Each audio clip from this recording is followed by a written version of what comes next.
Hermanos, si me pueden acompañar, por favor, al libro del profeta Isaías, al capítulo 42 del libro del profeta Isaías. Vamos a darle lectura a los versículos 1 al 9. Y por favor, puestos en pie, para darle la reverencia a la Santa Escritura, vamos a leer.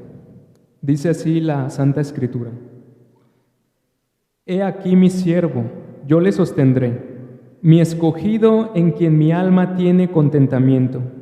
He puesto sobre él mi espíritu. Él traerá justicia a las naciones. No gritará, ni alzará su voz, ni la hará oír en las calles. No quebrará la caña cascada, ni apagará el pábilo que humeare. Por medio de la verdad traerá justicia. No se cansará ni desmayará hasta que establezca en la tierra justicia, y las costas esperarán su ley. Así dice Jehová Dios, creador de los cielos y el que los despliega, el que extiende la tierra y sus productos, el que da aliento al pueblo que mora sobre ella y espíritu a los que por ella andan. Yo, Jehová, te he llamado en justicia, y te sostendré por la mano, te guardaré y te pondré por pacto al pueblo, por luz de las naciones, para que abra los ojos de los ciegos, para que saques de la cárcel a los presos y de casa de prisión a los que moran en tinieblas. Yo, Jehová, este es mi nombre, y a otro no daré mi gloria ni mi alabanza a esculturas. He aquí se cumplieron las cosas primeras, y yo anuncio cosas nuevas antes que salgan a luz. Yo os las haré notorias. Amén. Vamos a orar. Señor, te agradecemos por tu palabra, Padre. Gracias, Señor, porque tenemos el privilegio de abrir tu santo libro, Señor, y poder contemplar, Señor, la gloria de quién eres, Padre, a través de tu Hijo Jesucristo, y ver, Padre, el evangelio de salvación desde el antiguo, Padre, profetizado para el bien y para el consuelo de nuestras almas, Padre. Gracias, Señor, por este alto privilegio que nos das. Dispón nuestro corazón, Padre, ayúdanos a poder estar concentrados, Padre, y poder, Padre, ofrecer adoración en la escucha, Padre, de tu Santa Escritura. Y te pido, Padre, te ruego que tu Espíritu me conceda la gracia, Señor, pues soy incapaz e impotente para poder exponer este pasaje, Padre. Pido de tu gracia, Padre, y rogamos que seas con nosotros en esta mañana. En Cristo Jesús, amén. Pueden sentarse, hermanos.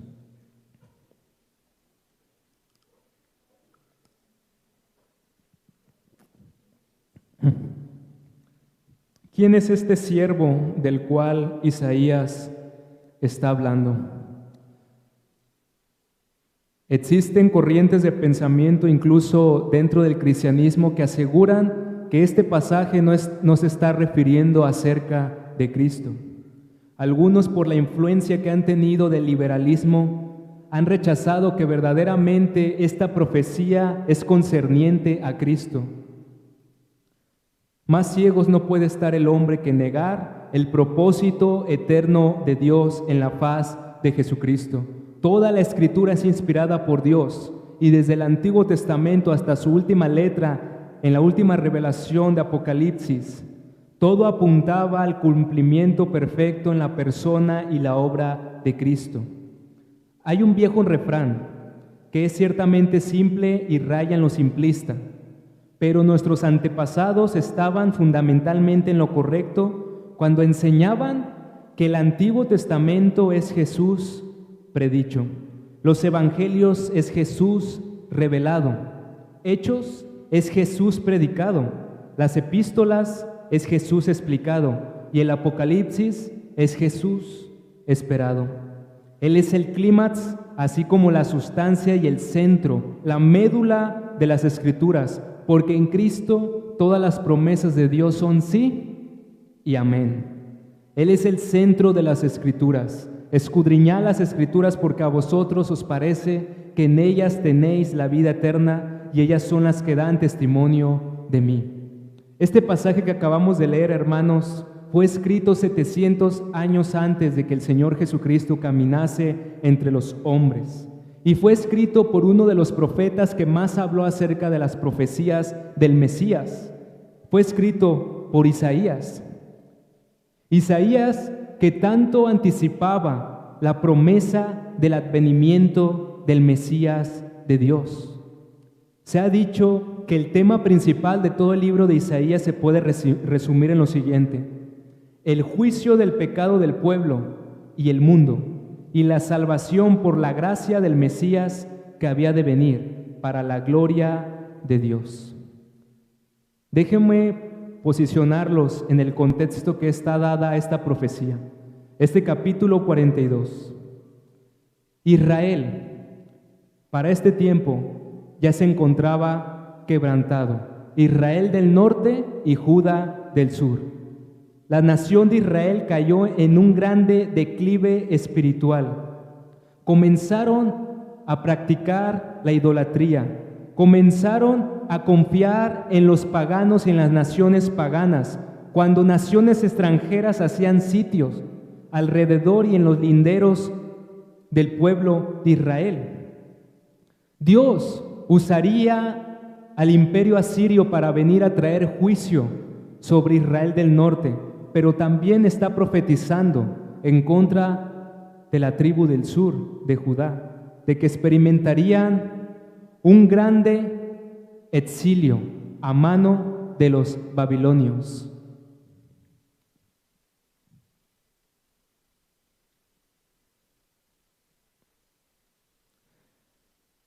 Este contexto, hermanos, es sumamente importante para nosotros y poder entender la médula de esta promesa.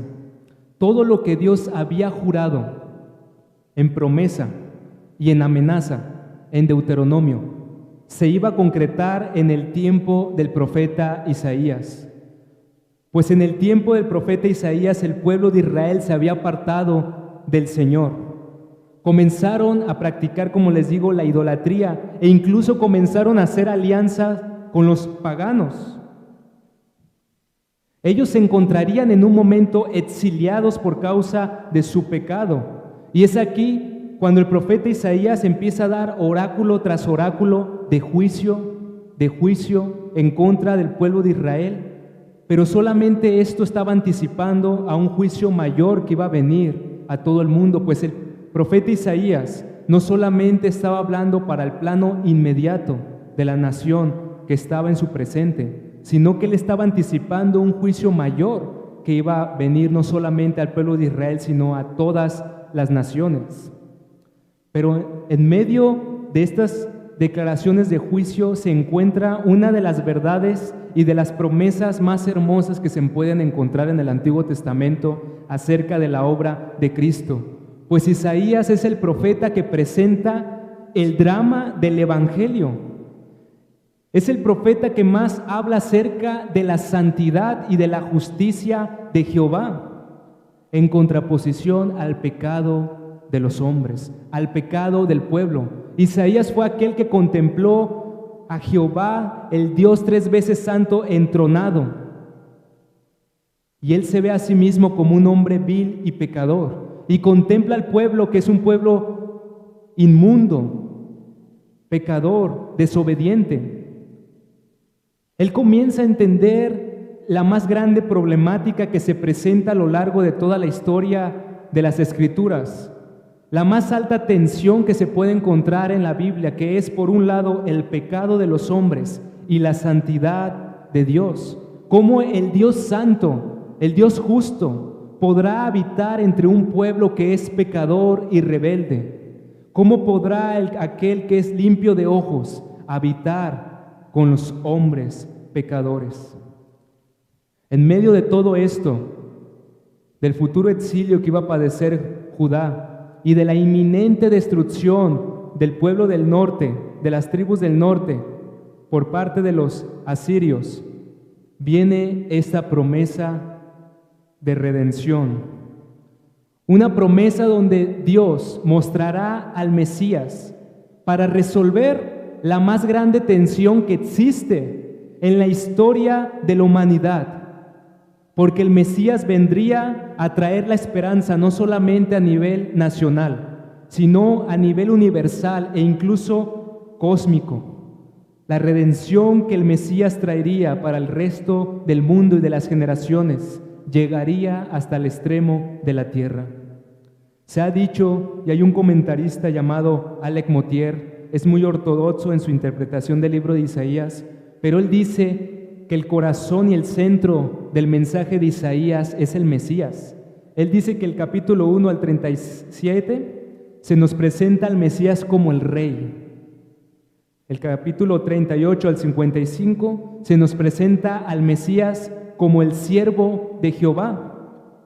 Y el capítulo 56 al 66 se nos presentará al Mesías como el conquistador ungido que traerá la justicia y el reino de Dios a consumación. Nos encontramos en la segunda parte de este grande libro, en donde se nos presenta al Mesías como el siervo, y en donde particularmente se va a resolver la más grande incógnita que ha estado en la mente de los judíos y en la mente de todos los hombres que tienen conciencia de su pecado, pero también conciencia de la santidad del Dios contra el cual han pecado. Esta sección es la respuesta en cómo Dios vendría a obrar la liberación de Israel, pero no una liberación simplemente en contra de sus enemigos, sino a venir a obrar la liberación del juicio de Dios por causa del pecado. Este pasaje, hermanos, es conocido como un cántico del siervo de Jehová. Hay 4 cánticos en esta sección. El primer cántico es este, Isaías 42. Hay otro cántico en Isaías 49, otro cántico en Isaías 50. Y el último cántico del siervo es el que todos ustedes conocen, Isaías 52 y 53, en donde se nos narra la pasión, el sufrimiento y la agonía del siervo. Estamos entonces en este primer cántico, y este primer cántico encontraremos una contemplación de Cristo como el siervo de Dios. Aquí se expresará su misión de mediación y la forma en la cual el Señor vendría a obrar la redención. Este pasaje, hermanos, tiene implicaciones profundas para nosotros hasta el día de hoy. Yo sé que nosotros leemos en retrospectiva, mirando al pasado, al cumplimiento, pero solamente piensa en el consuelo que iba a tener el pueblo de Israel al estar sitiados por enemigos.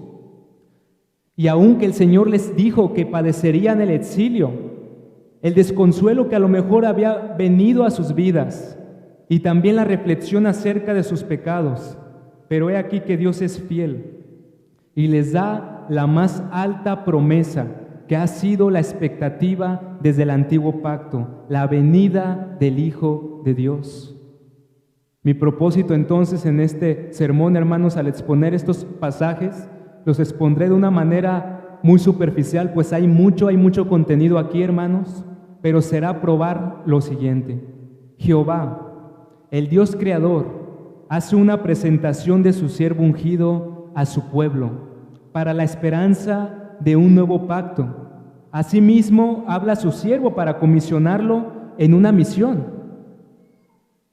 traer la justicia y el pacto por medio de la verdad. Todo lo que haremos en lo que queda de esta hora, hermanos, será ver el pasaje en 2 partes. Del versículo 1 al 4 vamos a ver las palabras de Jehová a su pueblo. Dios el Padre va a hablar y Dios el Padre va a proclamar algo a su pueblo, y esas declaraciones que el Padre dará tienen implicaciones para todos el pueblo de Dios en todas las generaciones. Y los versículos 5 al 9 vamos a ver cómo Jehová hablará ahora a su siervo. ¿Qué le dirá a su siervo? Comencemos entonces a ver las palabras de Jehová a su pueblo. El pasaje comienza a decir: he aquí mi siervo. A la luz de toda la idolatría, a la luz del pecado que Israel estaba experimentando, del exilio profetizado, Dios habla y les dice al pueblo: he aquí mi siervo. Dios el Padre, hermanos, está directamente presentando a su siervo, a su ungido. Porque el siervo, hermanos, nosotros creemos que este siervo es el Señor Jesucristo, porque este pasaje tuvo su cumplimiento y tiene una referencia en Mateo capítulo 12, versículos 7 al 20, que vamos a leer en un momento más. Pero el siervo vendría a traer la restauración, la redención y la liberación del pueblo para volverlos a la comunión con Dios. ¿Quién es este siervo, hermanos? Es Jesús. Es el eterno Hijo de Dios. Y cuando el Padre nos está diciendo, he aquí, esa declaración, he aquí, es una declaración de admiración. Es un llamado a mirar con fe, a mirar con la fe. Miradme a mí. Dios el Padre nos está presentando a su siervo para que lo miremos y lo contemplemos. Y ahora va a pasar a describir quién es este siervo. Le da el título de siervo, lo cual implica que Jesús es el Mesías obediente, aquel que verdaderamente cumpliría la voluntad del Padre. En el antiguo pacto hubo hombres a los cuales el Señor les llamó mis siervos, mi siervo Moisés, mi siervo Josué, mi siervo David. Pero todos estos siervos, en algún grado de su ministerio, fueron siervos desobedientes, contumaces y necios. Pero aquí se nos está presentando al siervo por excelencia, al obediente Hijo de Dios, quien vendría como varón de dolores, pero que por medio de este siervo, el brazo de Jehová vendría a traer la redención. Pues este siervo será aquel que será grandemente humillado, pero también será grandemente exaltado una vez que consume su obra. El siervo es obediente a la voluntad del Padre.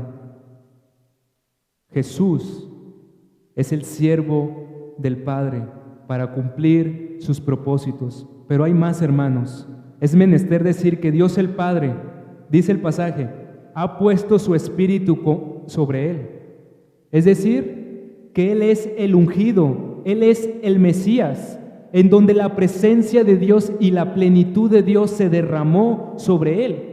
Isaías 61:1, el Señor habló y dijo, el Espíritu de Jehová está sobre mí, porque me ungió Jehová. ¿Para qué lo ungió? Para desempeñar el oficio del mediador. En el Antiguo Testamento se dieron oficios, el oficio de profeta, de sacerdote, de rey, oficios que eran necesarios para la salud y el bienestar del pueblo, para la bendición del pueblo y para que el pueblo pudiese caminar en comunión con el Señor. Pero solamente estos oficios, que eran imperfectos humanamente, reflejaban la perfección en sombra del verdadero mediador entre Dios y los hombres, que en una sola persona concentraría la profecía, el sacerdocio y el reinado.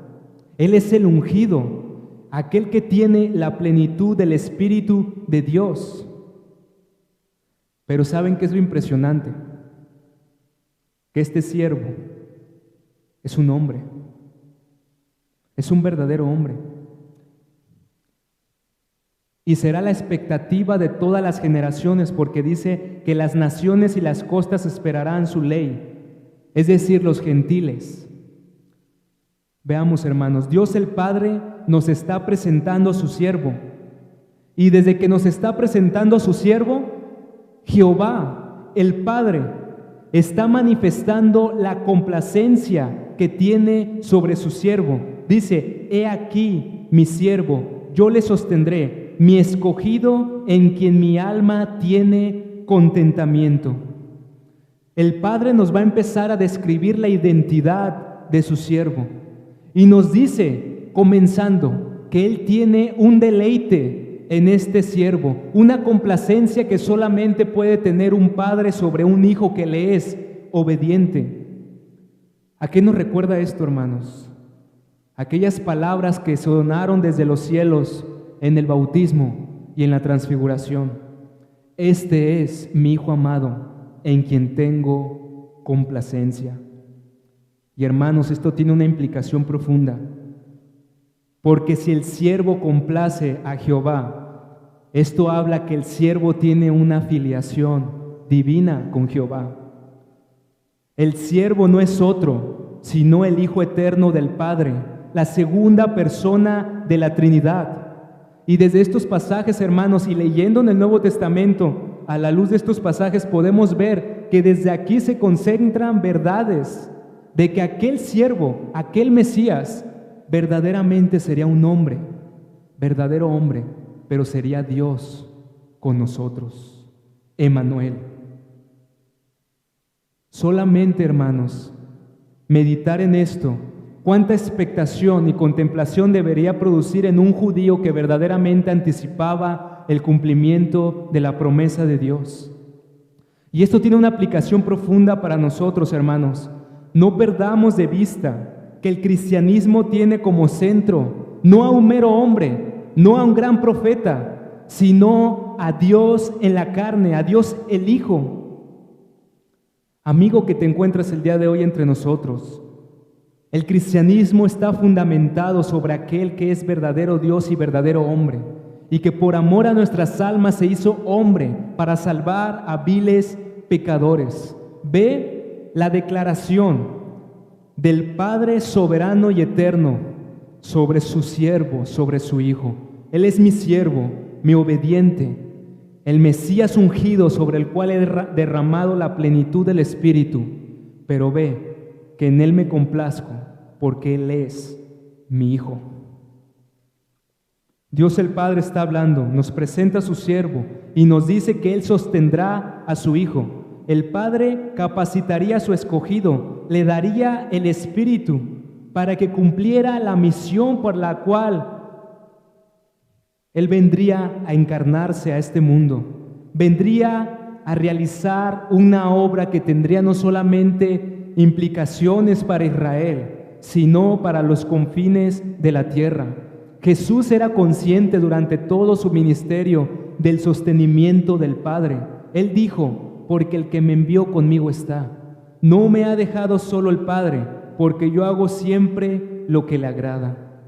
El Padre nos presenta entonces a su siervo ungido, y ahora en el versículo 1 y 3 nos va a mostrar que el siervo traerá algo. El siervo traerá, dice el versículo 1, justicia a las naciones. Y el versículo 3 dice, por medio de la verdad traerá justicia. El siervo traerá por medio de la verdad la justicia, porque él no solamente sería un gran profeta entre muchos, no solamente sería un agente revelador, sino que sería la revelación final de Dios.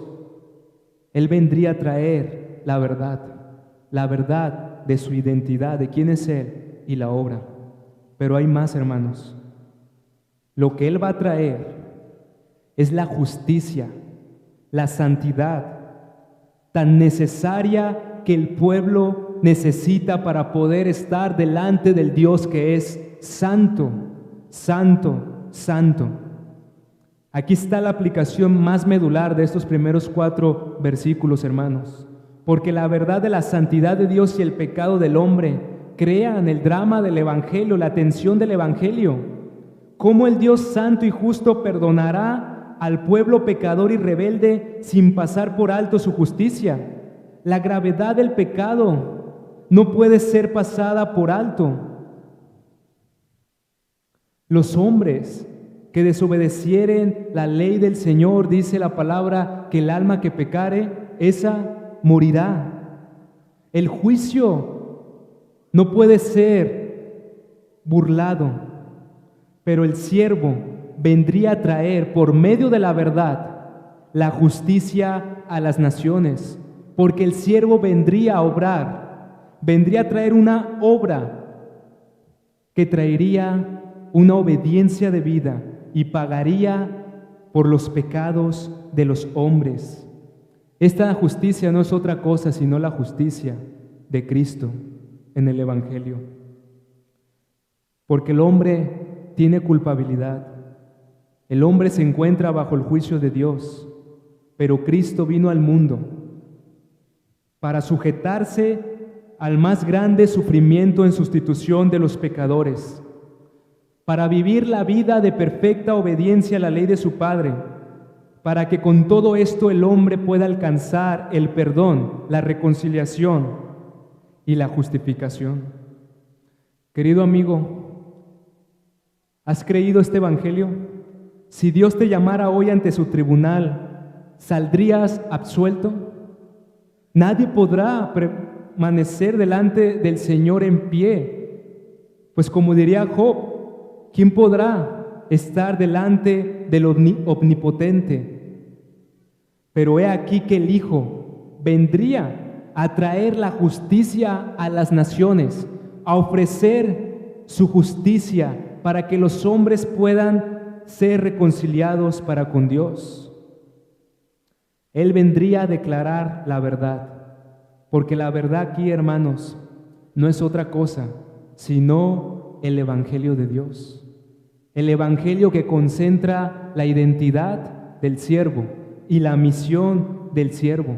Porque el Evangelio, hermanos, nos pone de relieve quién es Dios y quién es el hombre. Y en consecuencia produce la conciencia de la gran necesidad que tenemos acerca de un Salvador, de un mediador que nos reconcilie. Y aquí que el siervo del Señor traerá la justicia a las naciones. Los versículos 2 y 3 también nos presentan la humildad y la nobleza de su siervo. Y aquí, hermanos, no solamente el Padre está hablando de una manera majestuosa y hablando de una manera gloriosa acerca de su siervo, sino que también lo que va a declarar acerca de él lo está diciendo para el consuelo, para la edificación de nuestras almas, pues nos va a mostrar el carácter que va a tener este siervo, la nobleza, la humildad. Y hermanos, no perdamos de vista, esto se escribió 700 años antes de la venida del Señor Jesús, quien es el Logos en la carne. El siervo no ejerció vara de hierro que con justicia pudiese haber traído a los hombres para juzgar, sino que dice el profeta en el versículo 3, no quebrará la caña cascada, ni apagará el pábilo que humeare. El siervo vendría con toda humildad a los hombres. El siervo sería manso y humilde. No vendría con altanería, no vendría con agresividad o con violencia. Vendría con toda nobleza, con toda mansedumbre. Pues aquel que era en forma de Dios no estimó el ser igual a Dios como cosa a que aferrarse, sino que se despojó a sí mismo, tomando la forma de siervo, hecho semejante a los hombres. Y estando en la condición de hombre, se humilló. Lavó los pies de los pecadores. El Rey de gloria, el eterno Hijo del Padre. El profeta nos dice que no gritará. Esto significa que él no llamaría la atención con violencia. Nos dice el profeta que no alzaría su voz. Esto implica que él no sujetaría a los hombres con violencia o como lo hacían los poderosos, con violencia, sino que dice, ni hará oír en la calle su voz. Esto particularmente no significa que Cristo no predicaría en lugares públicos, pues sabemos por el testimonio del Nuevo Testamento que Él lo hizo, sino más bien que Cristo nunca dijo o habló algo para autoexaltarse a sí mismo. Pues como siervo Él dijo, pero yo no busco mi gloria. Él vino con toda la humildad, porque Él dijo, llevad mi yugo sobre vosotros y aprended de mí, que soy manso y humilde de corazón, y hallaréis descanso para vuestras almas. Él no buscó hacer su voluntad, por eso era el siervo, sino que buscó hacer la voluntad de su Padre. Su comida y su bebida era hacer la voluntad de su Padre. No puedo yo hacer nada, decía el Señor, por mí mismo. Según oigo, así juzgo, y mi juicio es justo, porque no busco mi voluntad, sino la voluntad del que me envió. Este es el carácter de nobleza, de humildad, el corazón del siervo. Pero va más allá aún, hermanos. Se nos habla de su carácter, de amor, de misericordia, pues nos dice el profeta Isaías que no quebraría la caña cascada ni apagaría el pábilo que humeare. Y esto va más al corazón de los hombres. Pues Cristo no despreciaría a los mansos que son como la caña cascada, no quebrantará a los pobres que son como lámpara oscura, no los apagará. Los evangelios, hermanos, nos narran que Él vino a los quebrantados de corazón, a los despreciados, a los marginados, a los publicanos, a los pecadores. Él no vino por los justos, sino por los injustos. Él vino por los enfermos. Él vino por aquellos hombres que podían decir: ten piedad de mí, oh Dios, que soy pecador. Aquellos débiles en la fe, aquellos quebrantados de corazón, Él no quebraría la caña cascada. No los menospreciaría, sino que los fortalecería y les daría palabras de vida. Él fortalecería a hombres que dijesen: creo, Señor, ayuda mi incredulidad. Pues Él no apagaría el pábilo que humeare. Aunque la fe fuese tan pequeña en un hombre, Él daría el Espíritu Santo de fuego para consolar, para encender los corazones en esperanza y en amor a Él. Una cuarta aplicación aquí, hermanos, es contemplar el carácter del Señor Jesucristo. Él es el Señor de gloria, hermanos.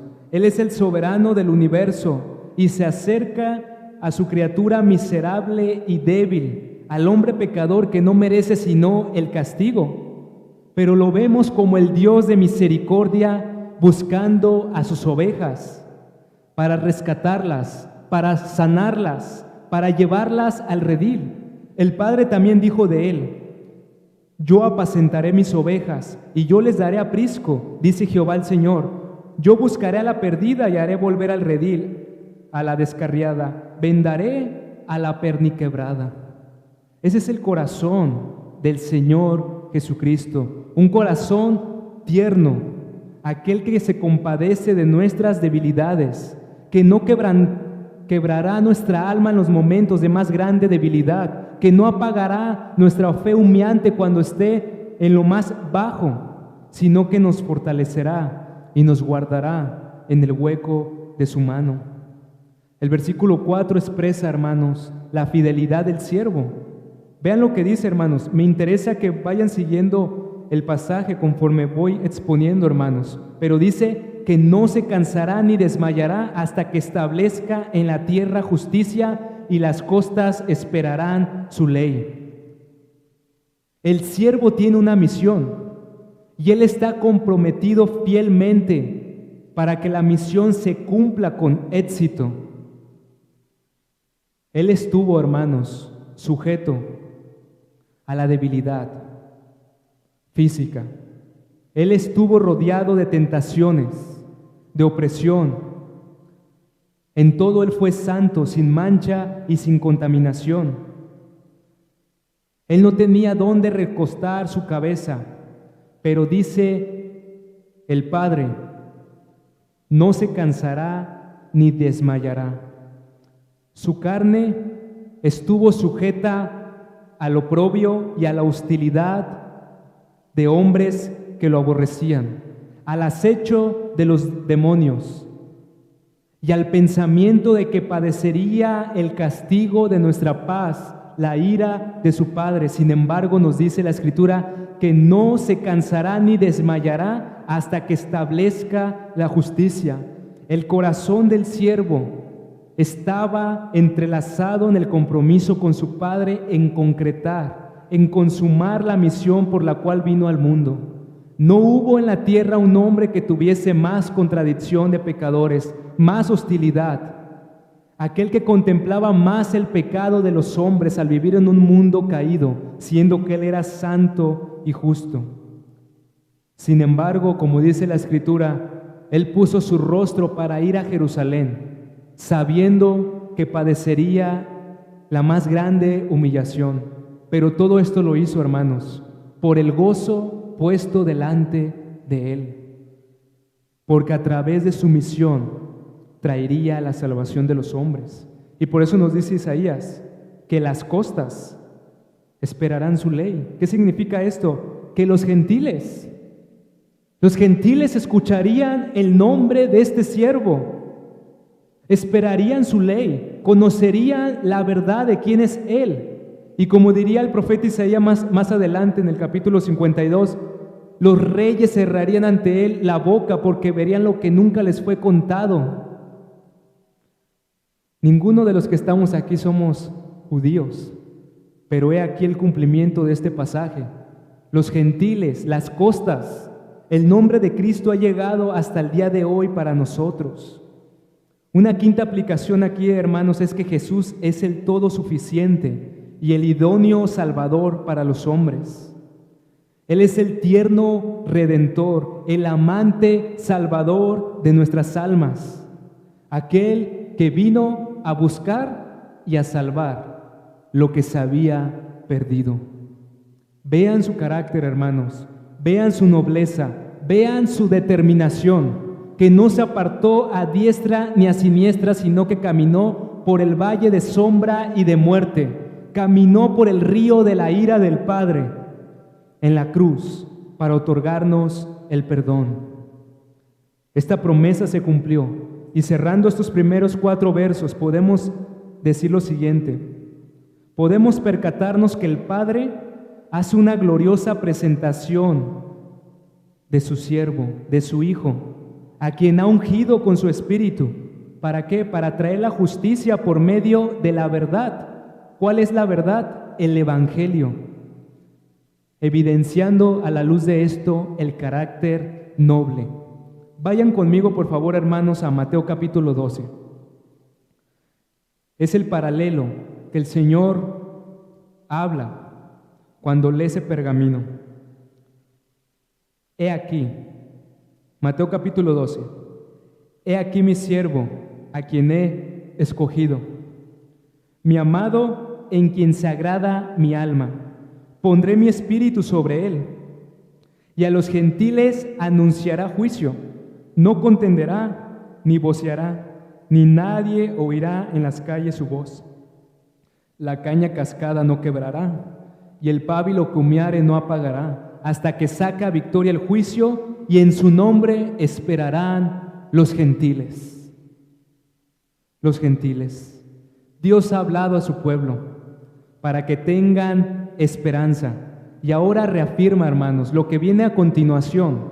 El Padre ya ha hablado al pueblo de manera particular. Ya les ha dicho: he aquí mi siervo.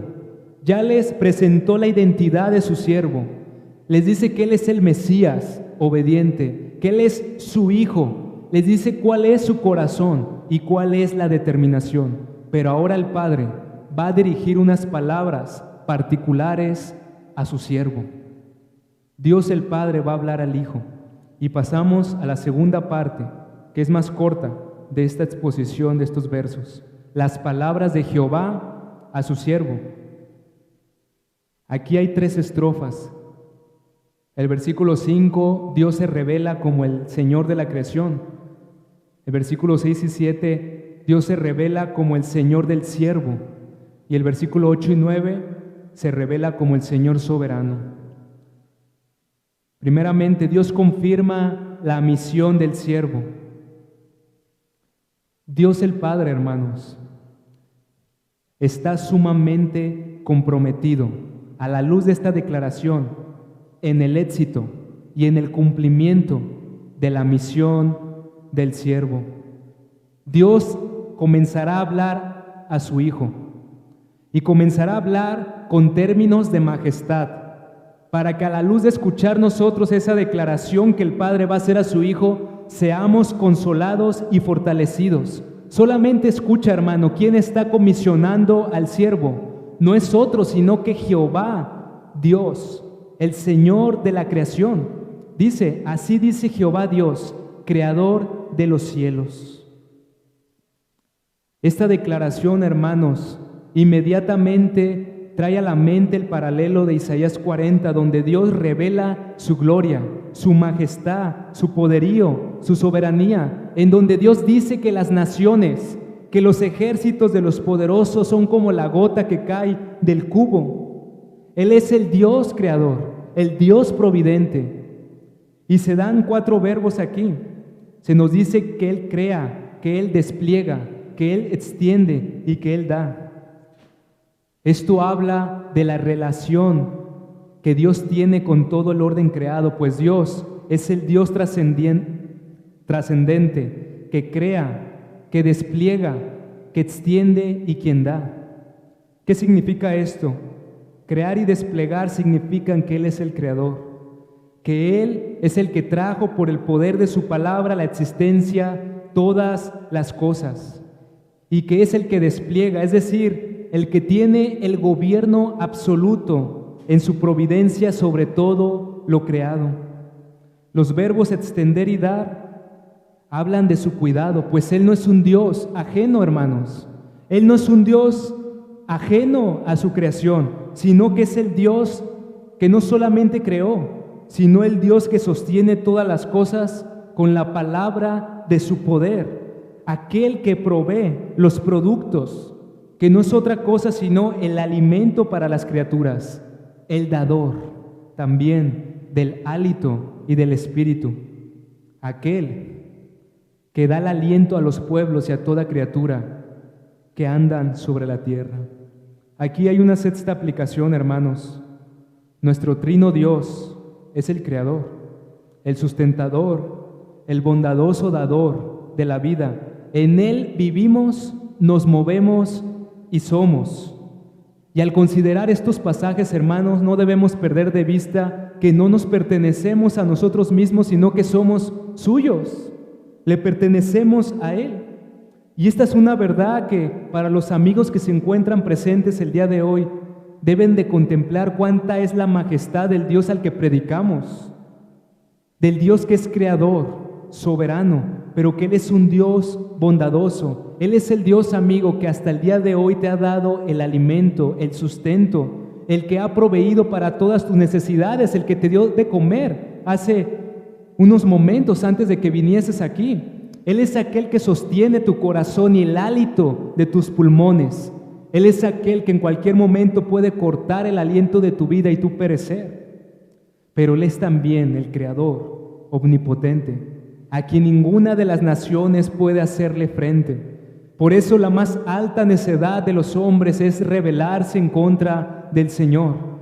Porque ¿quién ha podido ir en contra de su voluntad? ¿Quién habrá resistido al Señor y salir librado? Pero he aquí que Jehová Dios, el Padre, tiene un propósito por medio de su Hijo, que lo contemplemos y creamos en Él para ser salvos. Los versos 6 y 7 hablan del Señor, del siervo. Aquí, hermanos, el Padre va a empezar a declarar cosas particulares al siervo. Él dice: yo Jehová te he llamado en justicia.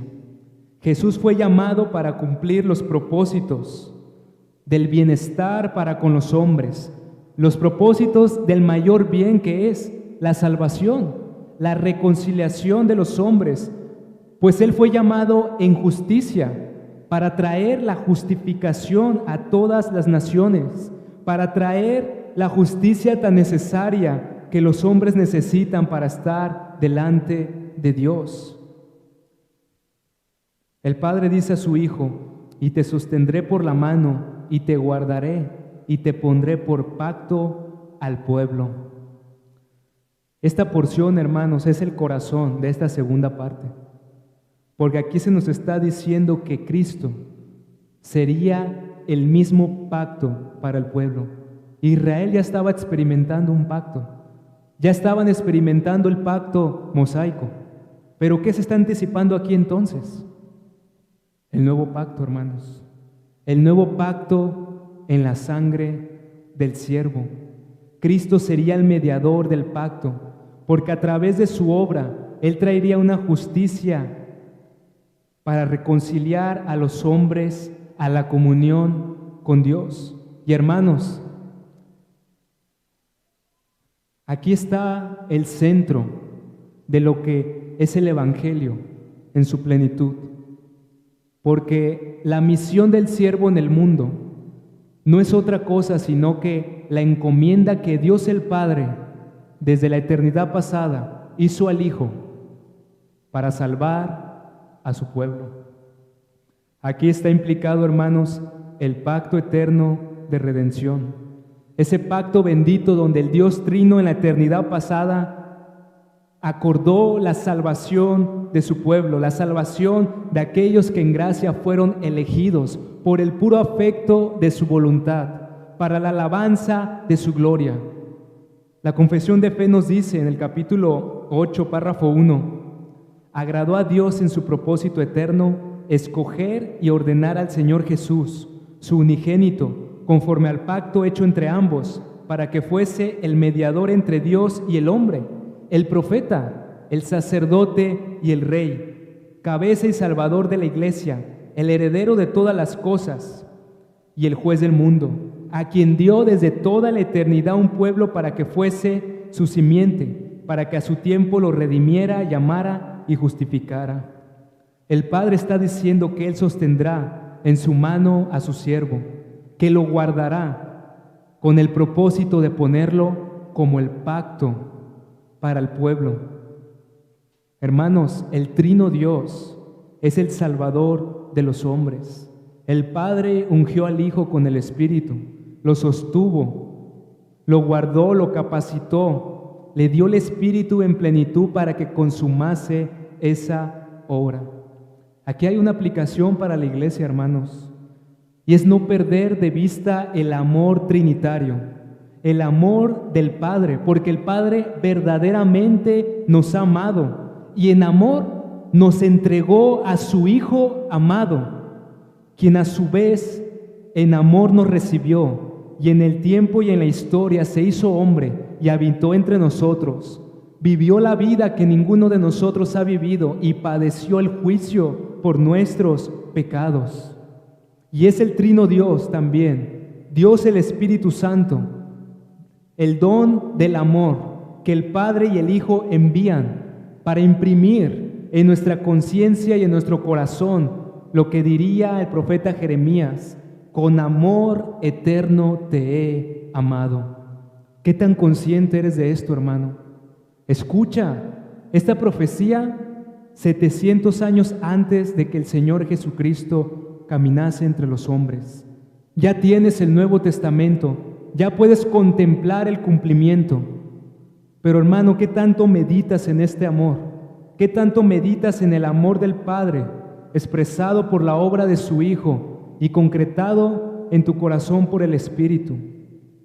El Padre lo pondrá por pacto al pueblo, por luz de las naciones, porque Él, a través del nuevo pacto que establecería, Él iba a inaugurar ese pacto de gracia por su vida, por su muerte y por su resurrección, porque en Él no solamente los judíos creyentes alcanzarían la misericordia, sino que también los gentiles. Por medio de Él tenemos entrada por un mismo Espíritu al Padre. Sigue diciendo el pasaje: para que abras los ojos de los ciegos, para que saques de la cárcel a los presos y de casas de prisión a los que moran en tinieblas. Cuando el Padre declara que Él sería el pacto y la luz, nos está diciendo que así como la caída vino a traer todas las maldiciones sobre este mundo, la ceguera espiritual, el exilio espiritual, la enemistad, el juicio, la obra del siervo vendría a traer la reversión de toda la caída, vendría a volver a los hombres para con Dios. Cuando tengan oportunidad, lean y mediten el Isaías capítulo 61, hermanos, y ahí también podrán encontrar la misión del siervo, pues nos dice que Él traería la sanación a los ciegos. Nosotros sabemos que el Señor Jesucristo obró milagros, dio vista a ciegos que desde su nacimiento no tenían vista. Pero cuando habla ciegos aquí el pasaje, ¿a cuáles ciegos se refiere, hermanos? A los ciegos espirituales, a los que no conocían a Dios por causa de su pecado, a los que se encuentran en muerte espiritual, en la miseria, alejados de Dios por la ignorancia que en ellos hay. Él vendría a dar vista a los ciegos espirituales, a sacar de la cárcel a los presos y de casa de prisión a los que moran en tinieblas. Todo lo que contemplamos en los evangelios, en el ministerio de Cristo, hermanos, es el cumplimiento de todo esto. La misión mesiánica es la reversión de la caída, traer luz, venir a predicar las buenas nuevas, a vendar el corazón de los quebrantados, a pregonar libertad a los cautivos, a liberar a los presos y a los que están cautivos al pecado y subordinados a la servidumbre del diablo. Cristo vendría como el libertador de los hombres para que dejen de servir al pecado y vengan a ser libres y vivan para la justicia, porque Él sería coronado con la maldición. Todo esto se lograría. Él traería la bendición, pero recibiendo la corona de la maldición en la cruz. Él destronó a los principados y a las potestades. Y aquí hay una octava aplicación, hermanos, para perfilarnos al final. Después de la caída, todo hombre es un ciego, está bajo la maldición de la ley, es un hipócrita en su corazón, un esclavo a la servidumbre de un amo tirano, el pecado, y a Satanás. Sin duda que grande, porque amigo, lo que estoy exponiendo el día de hoy está hablando de aquel que es la esperanza de las naciones, aquel que es el deseado de las naciones. Si tú no contemplas hasta dónde es tu miseria, la magnitud de la caída y de tu ruina, no podrás apreciar la gloria del siervo de Jehová. Gracias sean dadas a Dios, que el Hijo se sujetó al castigo de nuestra paz, a la maldición de la ley, soportando el juicio de Dios para darnos el perdón de nuestros pecados. Él es aquel que puede liberar a los pecadores de la esclavitud del pecado, pues el Hijo os libertare, seréis verdaderamente libres. Aquellos que están en la prisión de Satanás, a ellos el Señor resplandece la luz en las tinieblas y los hace libres. Si tú no has creído en Cristo, tú eres un ciego, tú estás esclavizado, tienes una cadena en tu alma en la cual estás subyugado a los placeres de tu corazón corrupto. Haces la voluntad de tu padre, el diablo. Pero Cristo ha venido al mundo para librarte y para darte la redención del juicio de Dios. Cuán insensato es, amigo, no creer en este bendito Redentor, en este siervo, que no vino a buscar solamente dar sanidad física, solamente consolar los corazones turbados, sino a dar la mayor solución y el mayor remedio para la más alta gravedad que es el pecado y la enemistad para con Dios.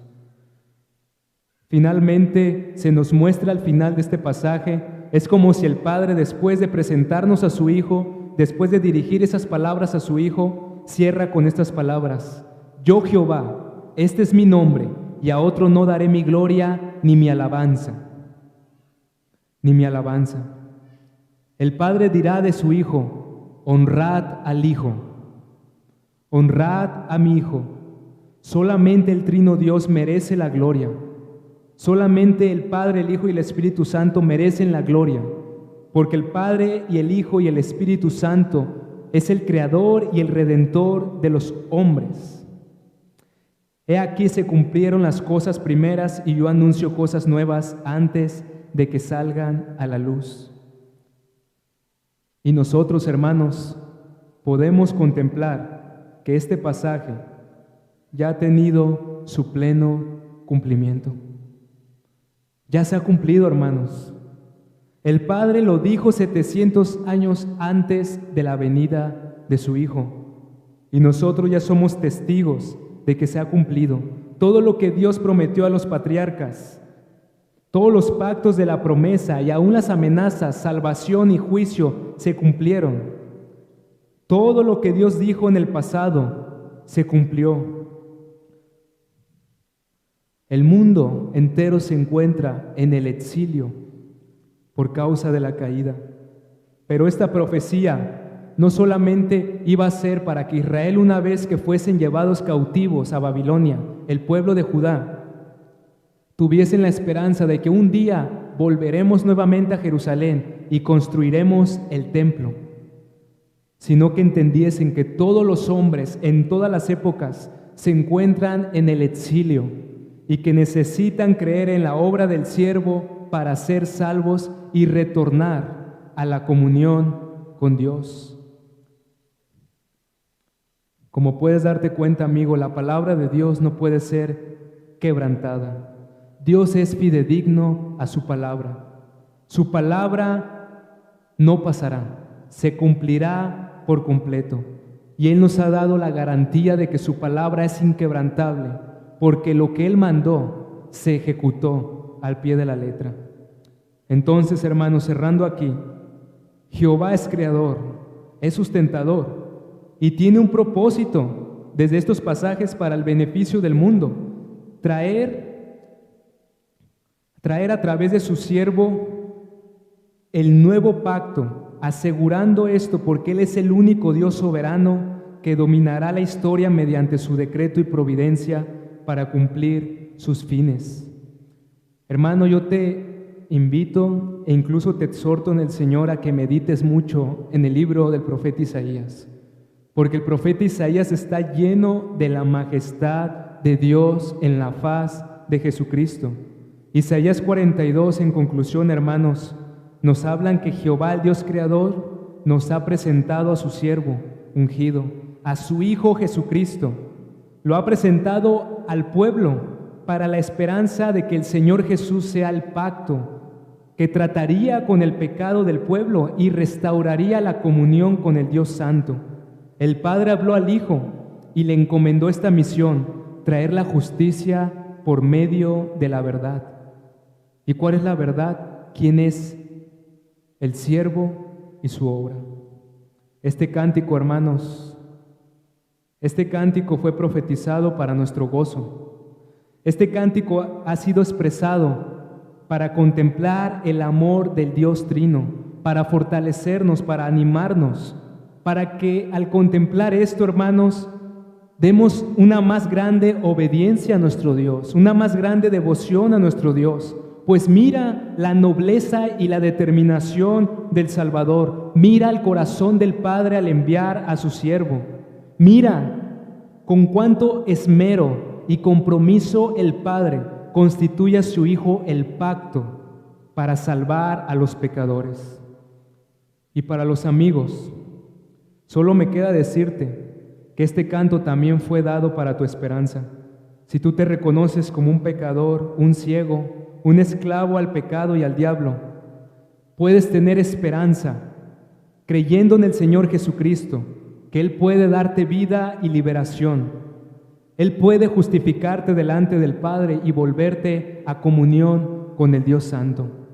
Cree en el Señor Jesucristo, el siervo de Jehová, y serás salvo.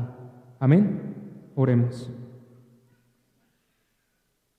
Señor, gracias por esta contemplación que nos has dado, Señor, de tu amado Hijo, Padre.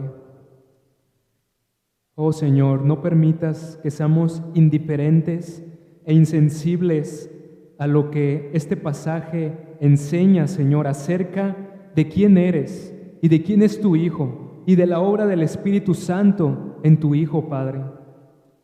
Oh Señor, permite que nuestros corazones puedan irrumpir en adoración y en acciones de gracias por estas verdades tan altas y sublimes, Señor. Pues en Cristo, Padre, tenemos la más grande bendición y consuelo para nuestras almas. Gracias, Señor, porque todo lo que hablaste desde el antiguo, todo lo que tú dijiste y anunciaste desde el antiguo, Señor, lo cumpliste y lo consumaste en tu Hijo, porque verdaderamente con amor eterno nos has amado y nos prolongaste tu misericordia. El estar reunidos aquí, los gentiles, porque somos gentiles, Padre, testifica del cumplimiento de que las costas, los confines de la tierra escucharían la ley del siervo, conocerían la verdad. Y te agradecemos, Padre, porque a través de la obra de tu Hijo, de tu siervo amado, en quien te complaces, Padre, tenemos la justicia perfecta para acercarnos ante tu trono sin ser consumidos. Padre, tú eres santo y justo, no tendrás por inocente al culpable. Permite que hoy en esta mañana, Señor, aquellos que no están en Cristo, Padre, puedan contemplar a tu Hijo amado y poder alcanzar la misericordia, el perdón de sus pecados. Que no perezcan, Señor, en sus pecados y rebeldías, sino que alcancen esta grande misericordia.